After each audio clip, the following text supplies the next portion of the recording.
صلی اللہ علیہ وسلم 3 دن سے عبد الرحمن ابن عوف نماز پڑھنے نہیں آ رہے تھے مسجد میں.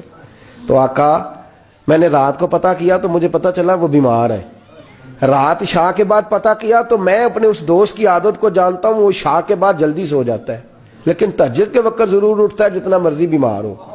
تو حضور آج میں ذرا جلدی اٹھا ہوں کیونکہ وہ تہجد میں جاگ جاتا ہے, تو حضور میں تیمارداری کر کے نماز پڑھنے آیا ہوں. حضرت عمر کہتے ہیں مجھے بڑا غصہ آیا, میں نے کہا ذرا نماز موقع لینے میں پوچھنا بھی تینوں کام کوئی نہیں ہو رہا. فرماتے میں نے کہا یار حد ہو گئی ہے اس شخص کی, سویرے تیمارداری بھی کر رہا ہے. کہتے اللہ یہ میں نے کہا یہ رقابت نہیں, یہ محبت کی جنگ ہے, یہ محبت ہے. اس کو کوئی لوگ غلط مطلب بڑی جلدی لیتے ہیں نا. حضرت عمر فاروق فرماتے ہیں چپ ہو گئی تھے کہ سرکار نے تیسرا سوال پوچھا. حضور نے فرمایا کسی نے کسی مسکین کو کوئی صدقہ بھی دیا آج کے نہیں؟ تو حضرت عمر کہتے ہیں میں نے کہا حضور رات عشاء پڑھ کے میں نے دیا تھا. فرمایا تو عشاء کی بات کر رہا ہے, میں آج کا پوچھ رہا ہوں. آج؟ تو حضرت عمر کہتے ہیں مجھے پکا پتا تھا ان نہیں بولنے جو بولے تھے. تو آپ فرماتے ہیں میں نے توجہ حضرت ابوبکر کی طرف کر لی. میں کہا 10 روپے صدقہ کیا ہے کہ نہیں کیا؟ تو حضرت سیدنا عمر فاروق فرماتے ہیں جب ابوبکر بولا تو میں رویا.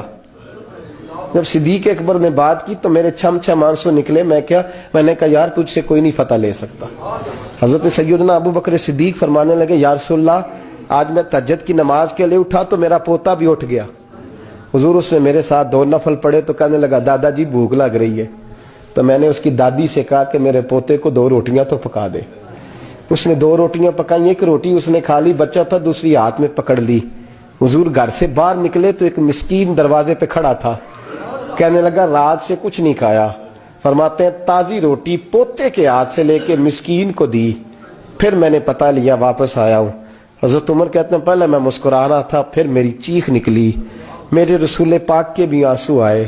فرمایا ابو بکر پوچھ اس لیے رہا ہوں کہ ابھی جبریل آئے تھے اور وہ کہہ گئے ہیں کہ یا رسول اللہ صلی اللہ علیہ وسلم جنت میں ایک حاجیوں کا دروازہ ہے جس سے صرف حاجی جنت میں جائیں گے, ایک روزے داروں کا دروازہ ہے جس سے روزے دار جنت میں جائیں گے, ایک سخیوں کا دروازہ ہے جس سے سخی جنت میں جائیں گے.